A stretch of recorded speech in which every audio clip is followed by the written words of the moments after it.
enseñanza de hoy se titula Somos el pueblo de Dios. Entonces la pregunta que nos asalta es ¿por qué somos el pueblo de Dios? Pregúntese usted mismo, ¿por qué es el pueblo de Dios? ¿Por qué hace parte del pueblo de Dios? Bueno, vamos a responder esas preguntas conforme a la palabra de Dios, para lo cual los invito a que abran sus Biblias en 1 de Pedro, capítulo 2, verso 9. ¿Por qué somos el pueblo de Dios? Se titula la enseñanza en el día de hoy. 1 de Pedro 2:9 dice: Mas vosotros sois linaje escogido, real sacerdocio, nación santa, pueblo adquirido por Dios, para que anunciéis las virtudes de aquel que os llamó de las tinieblas a la luz admirable. Entonces vemos aquí la Biblia nos dice que nosotros somos linaje. ¿Qué significa linaje? O sea, una casta especial. Dice la palabra de Dios que somos linaje escogido, es una casta especial, lo que nos diferencia de otras criaturas, porque todos somos criaturas de Dios. Muchas personas dicen, todos somos hijos de Dios. Falso, ¿verdad? Todos somos criaturas de Dios. Y precisamente cuando nosotros somos los hijos de Dios, hacemos parte de esa familia, que es el signo de identificación que nos diferencia de las otras criaturas de Dios. Pero para ser hijo de Dios se requieren dos nacimientos. Primero, un nacimiento carnal. Eso lo tenemos todas las personas, todos los que hemos nacido, ¿verdad? De un cuerpo de una mujer, el cual nos engendramos o fuimos engendrados. Eso se considera como el nacimiento carnal. Todos somos criaturas de Dios en ese momento. Así dice Salmo 139, verso 13. Dice, porque tú me formaste en mis entrañas, tú me hiciste en el vientre de mi madre. O sea, desde el momento que nosotros nacemos condenados. ¿Por qué nacemos condenados? Porque nacemos bajo la esclavitud del pecado. Y como estamos en la esclavitud del pecado, estamos condenados a la muerte tanto espiritual como a la muerte eterna. Así nos lo dice Romanos 7:14. Dice, porque sabemos que la ley es espiritual, mas yo soy carnal, vendido al pecado. Vendido al pecado quiere decir que todos somos esclavos del pecado desde que nacemos. Necesita que Cristo venga a nuestra vida para que podamos ser salvos de la esclavitud del pecado. Pero para poder ser salvos de la esclavitud del pecado tenemos que reconocer de que somos esclavos del pecado. Y si somos esclavos del pecado necesitamos un Salvador. Y Salvador es nuestro Señor Jesucristo, para que nos libra de la muerte tanto espiritual como la muerte eterna. Así nos lo dice Romanos 5:12. Dice que por tanto como el pecado entró al mundo por un hombre, por el pecado de la muerte, así la muerte pasó a todos los hombres por cuanto todos pecaron. Entonces vemos aquí que la palabra nos está enseñando que todos desde que nacemos con el pecado, o más sujetos más bien a la esclavitud del pecado. No hay ninguna persona que no sea esclava del pecado, a menos que Cristo lo haya libertado. Entonces, para poder experimentar o ser hijo de Dios, necesitamos experimentar, además del nacimiento carnal, el nacimiento espiritual. Así nos lo dice Juan capítulo 1, verso 12. Dice, mas a todos los que le recibieron, a los que creen en su nombre, le dio la potestad de ser hechos hijos de Dios. O sea que no todos somos hijos de Dios, solamente aquellos que reciben a Cristo como su Salvador, los que le recibieron, los que creen en su nombre. Entonces dice el verso 13, los cuales no son engendrados de sangre, ni de voluntad de carne, ni de voluntad de varón, sino de Dios. O sea que los hijos de Dios tienen que experimentar dos nacimientos, el nacimiento del agua y el nacimiento del Espíritu. ¿Qué significa nacer del agua? Así le dijo Jesús a Nicodemo, ¿verdad? Que de cierto te digo que el que no naciere del agua y del Espíritu no puede entrar en el reino de Dios. ¿Qué significa nacer del agua? Nacer del agua significa ser limpios del pecado, y solamente la sangre de Cristo es la que nos limpia del pecado. Y esa sangre, cuando nos limpia del pecado, estamos muertos al pecado. No quiere decir que no vamos a pecar más, sino que ya no lo hacemos por profesión, sino que podemos pecar, pero accidentalmente, al muestra un momento de rabia o ofuscación. Una persona puede pecar y ofender a otro, pero para eso tenemos abogado, nuestro Señor Jesucristo. Así dice la palabra de Dios, que si alguno ha pecado, abogado tenemos para con el Padre, nuestro Señor Jesucristo. Y cuando dice la Biblia que tenemos que nacer del agua, significa eso, ser limpios del pecado. Y nacer del Espíritu significa cambiar nuestra forma de pensar, ser una nueva criatura, porque nadie puede cambiar su forma de actuar si primero no cambia su forma de pensar. Entonces, la palabra de Dios nos enseña que para ser hijos de Dios tenemos que nacer del agua y del Espíritu. Es decir, tenemos que estar limpios del pecado a través de la sangre de Cristo y experimentar ese cambio en la manera de pensar para que podamos cambiar la manera de actuar. Entonces, vemos cómo la palabra nos dice que para ser linaje santo o linaje real escogido por Dios, de real sacerdocio, tenemos que haber experimentado ese nuevo nacimiento. Y cuando experimentamos el nuevo nacimiento que nos hace hijos de Dios, nos constituimos en esa familia de Dios, en el ser hijos de Dios, y podríamos decir que somos salvos, pero salvos porque Dios nos escogió como hijos suyos con base en su soberanía, porque Dios es soberano, Él puede escoger a quien quiera para ser salvo, ¿verdad? Él puede escoger a unos para salvación y otros para condenación, pero si alguno dirá, si Dios escoge a algunos para salvación y otros para condenación, sería un Dios injusto. ¿Por qué escoge a algunos para salvación y otros para condenación? ¿Será un Dios injusto? Pues Dios no es injusto, sino que Él actúa conforme a su voluntad. Sus decisiones siempre son buenas, aunque no entendemos su propósito, tenemos que aceptarlo. ¿En qué se fundamenta la decisión de Dios para salvar a unos y a otros no salvarlos? Pues sabemos que Dios actúa conforme a su voluntad en ejercicio de su compasión. Él puede librar a las personas que son mansas y humildes, y a aquellas personas que son rebeldes les aguarda la ira de Dios contra esas personas que son rebeldes contra la palabra de Dios y altivos con respecto a su prójimo. Entonces, por eso Romanos 9:20 nos dice: antes tú, hombre, ¿qué quieres tú? ¿Cómo altercas con Dios? Dirá el vaso del barro el que lo formó: ¿por qué me has hecho así? ¿O no tiene potestad el alfarero sobre el barro para hacer de la misma masa un vaso para honra y otro para deshonra? Entonces la palabra nos está enseñando que Dios tiene la potestad, la facultad de determinar quiénes van a ser salvos y quiénes no van a ser salvos, quiénes van a condenación. Pero alguno dirá, eso es un Dios injusto, que es el que decide quién va a ser salvo. Y Romanos 9:14 nos responde esa pregunta. Romanos 9:14 nos diremos, ¿qué pues diremos? ¿Que hay injusticia en Dios? Eso de que Él elija quiénes van a ser salvos y quiénes no, dice la misma palabra de Dios. En ninguna manera, Dios no es injusto, ¿verdad? Pues a Moisés dice: tendré misericordia del que yo tenga misericordia, y me compadeceré del que yo me compadezco. Así que no depende del que quiera, ni del que corre, sino del que Dios tenga misericordia. Entonces vemos cómo la soberanía de Dios implica que Él es el que decide quiénes van a ser salvos y quiénes van a ser condenados. Pero ¿en qué se fundamenta esa decisión de Dios? Porque Dios no es un Dios injusto. Todo lo que Él hace tiene su fundamento. Lo que pasa es que muchas veces no entendemos cuál es el propósito de Dios, ni entendemos cómo funcionan las decisiones de Dios. Pero Dios fundamenta sus decisiones para salvar a unas personas y otras no, en base a su presciencia. ¿Qué es la presciencia? Es el conocimiento anticipado que Dios tiene de cada uno de nosotros. Él sabe quiénes van a ser salvos y quiénes no van a ser salvos, quiénes se van a condenar, quiénes van a aceptar a Cristo como su Salvador y quiénes lo van a rechazar. Y con base en ese conocimiento anticipado, previo que Él tiene de cada uno de nosotros, Él elige y ayuda a esas personas. Porque Él tiene conocimiento de las cosas futuras. Eso significa conocimiento anticipado o presciencia, tener conocimiento de las cosas futuras. Por eso en 1 Pedro 1:12 nos dice: elegidos según la presciencia de Dios Padre en santificación del Espíritu, para obedecer y ser rociados con la sangre de Jesucristo, gracia y paz os sean multiplicados. Entonces vemos aquí como la palabra de Dios nos dice que somos elegidos según la presciencia, o sea, según el conocimiento anticipado que Dios tiene cada uno de nosotros. Y con base en ese conocimiento anticipado o esa presciencia, Dios ayuda o salva a aquellas personas que Él sabe que lo van a seguir, que Él sabe que lo van a amar, que Él sabe que lo van a obedecer. Él los ayuda. Él nos conoce desde el vientre de nuestra madre. Es más, Él nos conoce desde antes de la fundación del mundo. Así nos lo dice Efesios 1:4, nos dice: según nos escogió en Él antes de la fundación del mundo. ¿Ve? Ya nuestro Señor nos conocía desde antes que el mundo fuera formado, para que fuésemos santos y sin mancha delante de Él, en amor, habiéndonos predestinados para ser adoptados hijos suyos por medio de Jesucristo, según el puro afecto de su voluntad.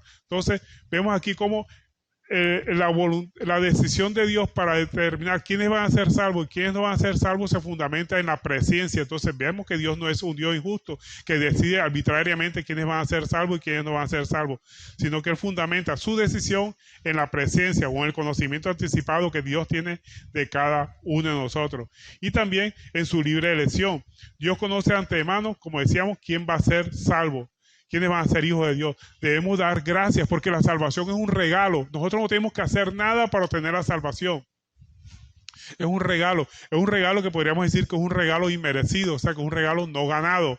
No tenemos que hacer nada. Así nos dice 2 Tesalonicenses 2:13, nos dice: pero nosotros debemos dar siempre gracias a Dios respecto a vosotros, hermanos amados en el Señor, de que Dios os haya escogido desde el principio para salvación, mediante la santificación por el Espíritu y la fe de la verdad, a lo cual os llamó mediante nuestro Evangelio para alcanzar la gloria de nuestro Señor. O sea que la única forma que las personas sean salvas es a través de ese regalo que Dios nos ha dado, y ese regalo lo tenemos a través de la predicación de la palabra de Dios. Por eso habla el apóstol aquí de nuestro Evangelio para alcanzar la gloria de nuestro Señor Jesucristo. Nosotros tenemos que ser agradecidos por ese regalo inmerecido. No nos lo ganamos por ninguna obra buena que nosotros podamos hacer. O sea que la salvación no la ganamos por buenas obras que nosotros hagamos, pero tampoco la perdemos por malas obras, porque como repito, la salvación es un regalo inmerecido que Dios nos da a cada uno de nosotros. Dios no elige sino por su gracia. Quiere decir que es un regalo, y el propósito de Dios está con respecto al plan de Dios.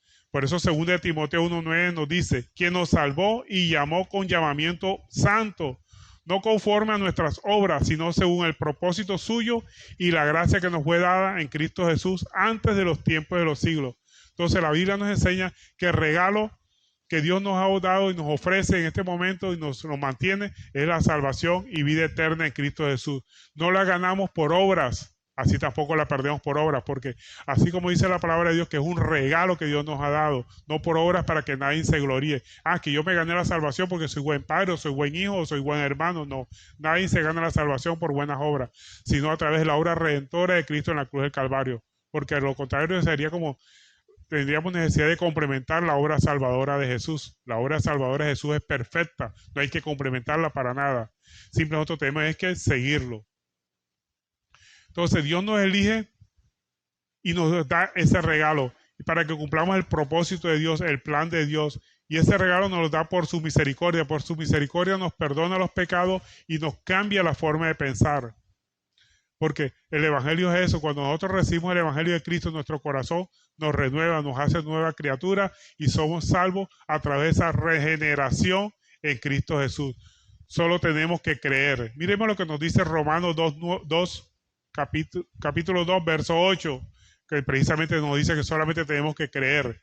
Romanos 2:8 nos dice, porque por gracia sois salvo por medio de la fe, y esto no de vosotros, pues es don, es un regalo de Dios, no por obras para que nadie se gloríe, porque somos hechura suya, creados en Cristo Jesús para buenas obras, las cuales Dios preparó de antemano para que anduviésemos en ellas. O sea, ¿qué nos dice la palabra de Dios? Que nosotros no somos salvos por buenas obras, sino que somos salvos por un regalo que Dios nos da. Pero los que son salvos hacen buenas obras, pero no para ser salvos, sino porque son salvos, hacen buenas obras. Por eso dice, para que andemos en buenas obras, las cuales Dios preparó de antemano para que anduviésemos en ellas. Para ser salvos solamente necesitamos creer en ese regalo que Dios nos dio a través de la obra redentora de Cristo en la cruz del Calvario. Nosotros somos real sacerdocio. ¿Qué significa ser real sacerdocio? ¿Qué es un sacerdote? Sacerdote es aquella persona que hacía sacrificio en el Antiguo Testamento para perdón del pecado del pueblo y del mismo. Ahora tenemos un sumo sacerdote que hizo un sacrificio espiritual, un sacrificio que significa un sacrificio por dentro, un sacrificio hacia adentro, que es diferente al sacrificio que se hacía en el Antiguo Testamento, que lo hacían fuera, era un acto externo. Ahora el sacrificio es un acto interno. Cristo, como sumo sacerdote, se ofreció a sí mismo. Tenía una voluntad propia, pero la sacrificó para cumplir la voluntad de Dios. Así como la palabra nos enseña que Cristo, el día que iba a ser crucificado, él cuando se fue a orar, sudaba tanto como gotas de sangre, debido precisamente a esa lucha espiritual que sucedía internamente, de saber lo que iba a pasar más adelante, y sucumbió a su deseo a salvarse como persona, porque él era humano también, 100% humano y 100% Dios, y sin embargo él se dio a cumplir la voluntad del Padre.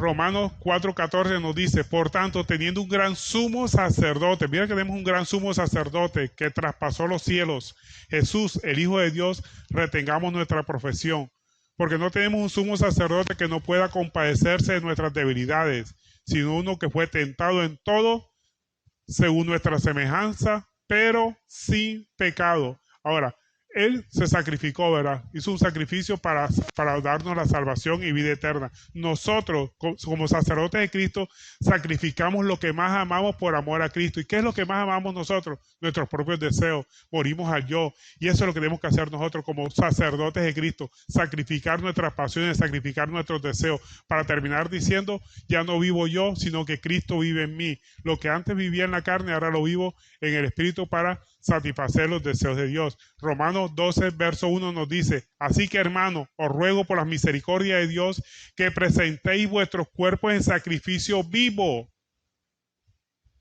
santo, agradable a Dios, que es vuestro culto racional. Entonces, los sacerdotes que somos ahora, lo hacemos sacrificando nuestras pasiones y nuestros deseos para obedecer la palabra de Dios. Y el verso 2 del capítulo 12 de Romanos nos dice: no os conforméis a este siglo, o sea, que no hagamos lo que nuestra carne o nuestras pasiones nos llevan a hacer. Sigue diciendo: sino transformaos por medio de la renovación en vuestro entendimiento, para que comprobéis cuál sea la buena voluntad de Dios, agradable y perfecta. La única forma de conocer cuál es la voluntad de Dios es a través de la transformación de nuestro entendimiento. Y la única transformación que podemos hacer es a través de la obediencia de la palabra, que ya no obedezcamos nuestras pasiones y nuestros deseos, sino que siempre obedezcamos la palabra de Dios, y así podremos entender cuál es la voluntad de Dios, que es buena, agradable y perfecta. Entonces, cuando nosotros somos real sacerdocio, con base al sacrificio que hacemos en nuestros deseos, empezamos a constituirnos en una nación santa, ese pueblo adquirido por Dios. Y el requisito para ser pueblo santo o nación santa es que moramos a nuestros propios deseos para vivir para Cristo. Es la única forma que nosotros podemos hacer tenemos que hacer para poder constituirnos en una nación santa, ese pueblo adquirido por Dios, morir a nuestros deseos. Por eso el apóstol Pablo en Gálatas 2:20 nos dice: con Cristo estoy justamente crucificado, y ya no vivo yo, mas Cristo vive en mí. Y lo que ahora vivo en la carne, lo vivo en la fe del Hijo de Dios, el cual me amó y se entregó a sí mismo por mí. Entonces nosotros, como sacerdotes de Cristo, hacemos sacrificios, pero ya no sacrificamos animales como hacían en el Antiguo Testamento, sino que sacrificamos son nuestros deseos, nuestras pasiones, para hacer los deseos de Dios. Ya no vivo yo, sino Cristo vive en mí. Esa es la frase que nosotros como sacerdotes de Cristo tenemos que hacer, el sacrificio de nuestros propios deseos.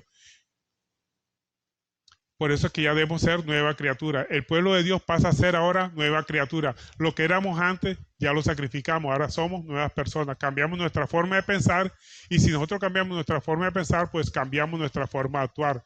Ya no somos los mismos de antes. Eso es un indicativo de que somos hijos de Dios, de que ya no somos los mismos que antes. Lo que antes hacíamos, ya no lo hacemos. Por eso el apóstol Pablo en 2 Corintios 5:16 nos dice: de manera que nosotros de aquí en adelante a nadie conocemos según la carne, sino a Cristo conocimos según la carne, ya no lo conocemos así. De modo que si alguno está en Cristo, nueva criatura es. Las cosas viejas pasaron, he aquí todas son hechas nuevas.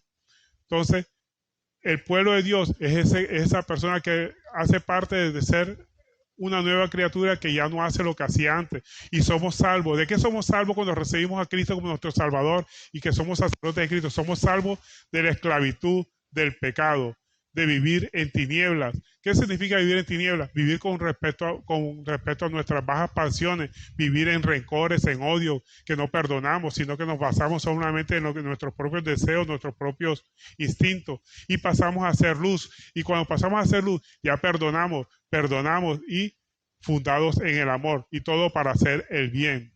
Porque el que dice que ama está en luz, y el que aborrece a su hermano todavía está en tinieblas. Por eso cuando la Biblia habla de tinieblas se refiere a actuar conforme a nuestros propios criterios. Pero cuando andamos en luz, quiere decir que andamos conforme a la voluntad de Dios, ya no conforme a nuestros propios criterios. Así nos lo dice 1 Juan capítulo 2 verso 9, que dice: el que dice que está en luz y aborrece a su hermano está todavía en tinieblas. Es decir, que es un mentiroso, porque no está en luz. Nosotros, si estamos en luz, tenemos que perdonar. No podemos aborrecer a nadie, y mucho menos tenerle odio o animadversión hacia alguien.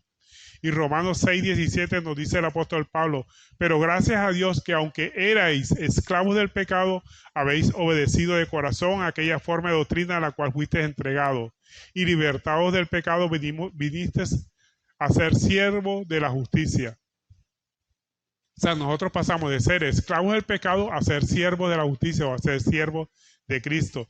Y por ser salvos, somos salvos no solamente de la esclavitud del pecado, nos tenía atado el pecado, somos libres de las cadenas del pecado, sino de la condenación eterna, porque la paga del pecado es la muerte, la condenación eterna.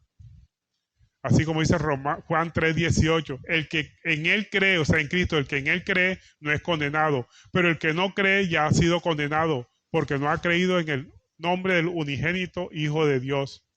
Y el pueblo de Dios, además de ser salvo, es santificado. ¿Qué significa ser santificado? Nosotros somos santificados. O sea, santificado significa ser dedicado a la obra de Dios, apartado de Dios para servirle a Dios, para anunciar ese evangelio. O sea, lo que hemos recibido de gracia, llevarlo de gracia a otras personas. Que si nosotros conocimos a Cristo como nuestro Salvador y conocemos el evangelio de salvación, comportamos este evangelio de salvación, esta doctrina que hemos conocido, que nos ha llevado a vivir una nueva vida, a ser una nueva criatura, a compartirlo con otras personas.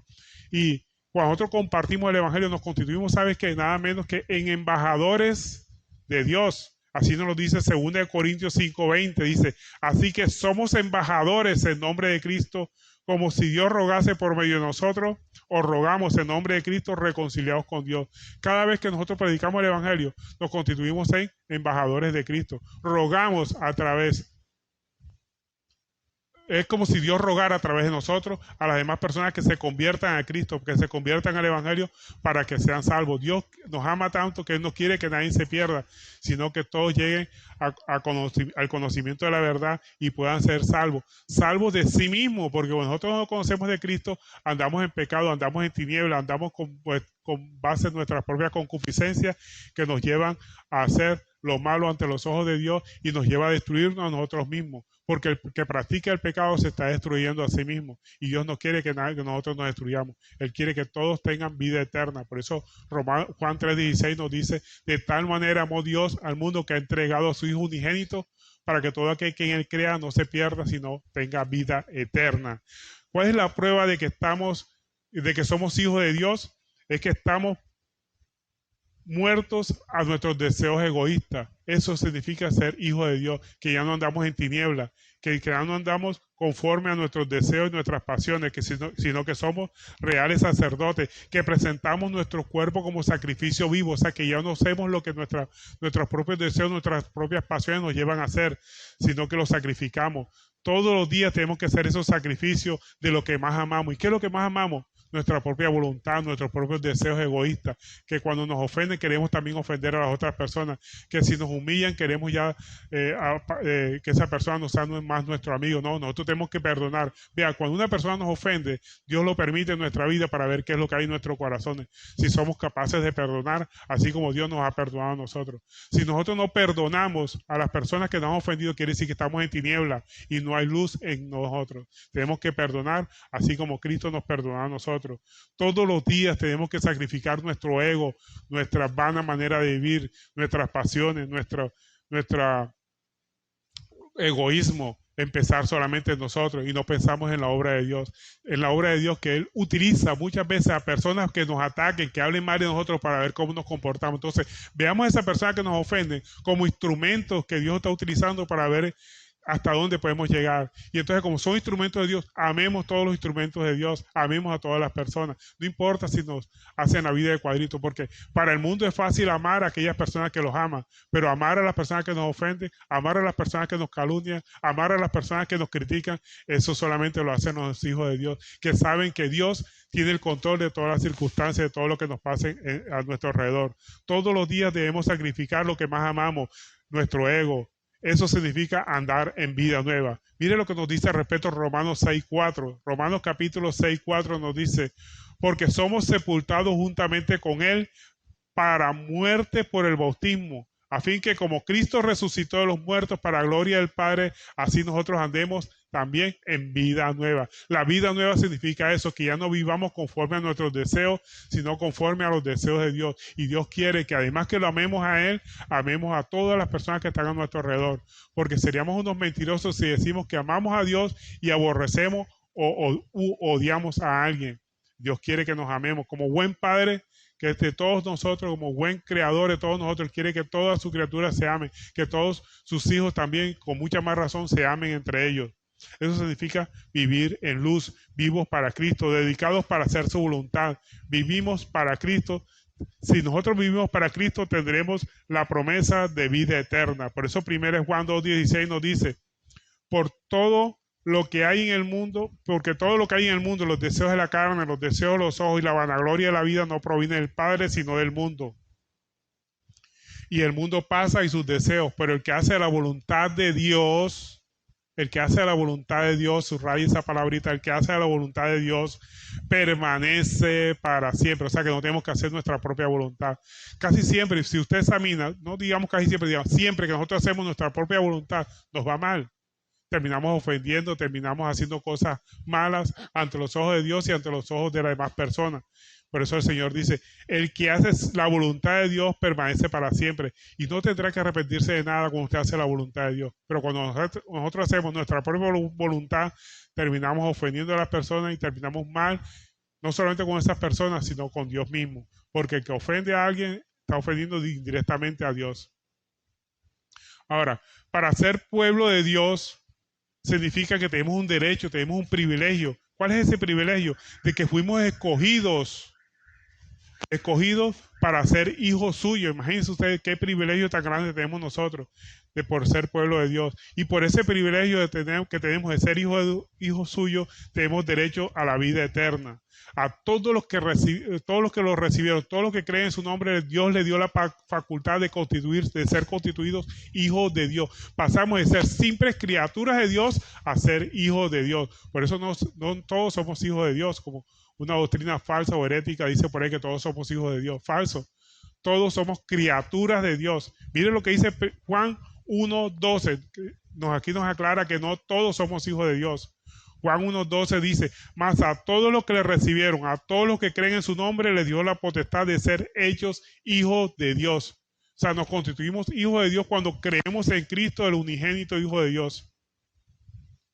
Y como consecuencia de eso tenemos vida eterna.